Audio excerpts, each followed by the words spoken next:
ഓരോ സൈക്കിളിന്റെയും കൂടെ പ്രത്യേകം ഓഫറുകൾ, സൈക്കിളുകൾക്ക് എക്സ്ചേഞ്ച് സൗകര്യവും. നിങ്ങളുടെ സൈക്കിൾ ഏത് മോഡലുമാകട്ടെ റിപ്പയർ ചെയ്തു തരുന്നു. സൈക്കിൾ എന്ന സ്വപ്നം യാഥാർത്ഥ്യമാക്കൂ വീനസിലൂടെ. Venus cycle park and toys, Kalikavu road, Vaniyambalam. Thuvvur വലിയട്ടയിൽ മോഷണം. ആനപ്പട്ടത്ത് ഉമ്മർ ഹാജിയുടെ വീട്ടിലാണ് കഴിഞ്ഞ ദിവസം പുലർച്ചെ മോഷണം നടന്നത്. 7 പവനോളം സ്വർണവും 14,000 രൂപയുമാണ് മോഷണം പോയത്. ഉറങ്ങിക്കിടന്ന കുട്ടികളുടെ ദേഹത്തുണ്ടായിരുന്ന ആഭരണങ്ങളാണ് മോഷണം പോയതെന്ന് ഉമ്മർ ഹാജി പോലീസിന് നൽകിയ പരാതിയിൽ പറയുന്നു.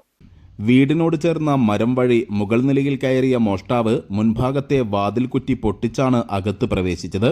പിന്നീട് താഴെ നിലയിലെത്തി. മുറിയിൽ കിടന്നുറങ്ങുകയായിരുന്ന ഉമ്മർ ഹാജിയുടെ മകൾ ഇർഫാനയുടെ കാലിലെ 2 പാദസ്വരങ്ങൾ 2 വയസ്സുള്ള കുട്ടിയുടെയും 90 ദിവസം പ്രായമുള്ള കുട്ടിയുടെയും ദേഹത്തുണ്ടായിരുന്ന ആഭരണങ്ങളും കവർന്നു. ഇതിനു പുറമെ മേശപ്പുറത്ത് വെച്ചിരുന്ന ഉമ്മർ ഹാജിയുടെ പേഴ്സിൽ നിന്ന് 14,000 രൂപയും കൊണ്ടുപോയതായി പരാതിയിൽ പറയുന്നു. രാവിലെ പേഴ്സ് നോക്കിയപ്പോഴാണ് മോഷണം നടന്ന വിവരം തന്നെ വീട്ടുകാർ അറിയുന്നത്.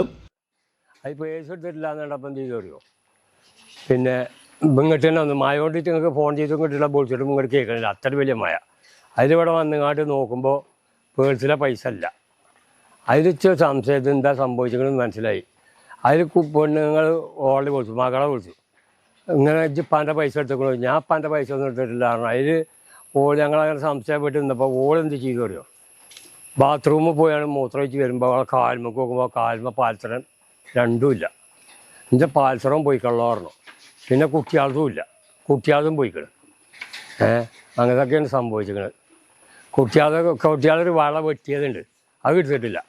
മറ്റേ ഓളെ 2 പാൽസരം, ഇർഫാൻ്റെ 2 പാൽസരവും ഈ ഓളെ കുട്ടിയാളത് ചെറിയ കുട്ടീൻ്റെ കാൽമ 2 പാൽസരവും പിന്നെ കയ്യിൽ വെച്ച് കഴിച്ചതിന് അത് പൊട്ടിച്ചിരിക്കണം.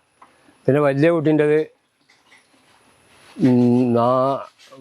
2 തണ്ട, പിന്നെ ഒരു വള പിന്നെ എന്തൊരു ചെയിനാണോ ചെയിൻ്റെ പേര്? കരിച്ചെയിനോ, കരി ഒരു കറുത്ത സ്വർണ്ണ ചെയിനുണ്ടായിരുന്നു വളട്ടുകാണ്ട്, അത് പോയിക്കണം. സംഭവത്തെ തുടർന്ന് കരുവാരക്കുണ്ട് പോലീസ് കേസെടുത്ത് അന്വേഷണം തുടങ്ങി. ഡോഗ് സ്ക്വാഡും വിരലടയാള വിദഗ്ധരും സ്ഥലത്തെത്തി പരിശോധന നടത്തി. News bureau, Thuvvur.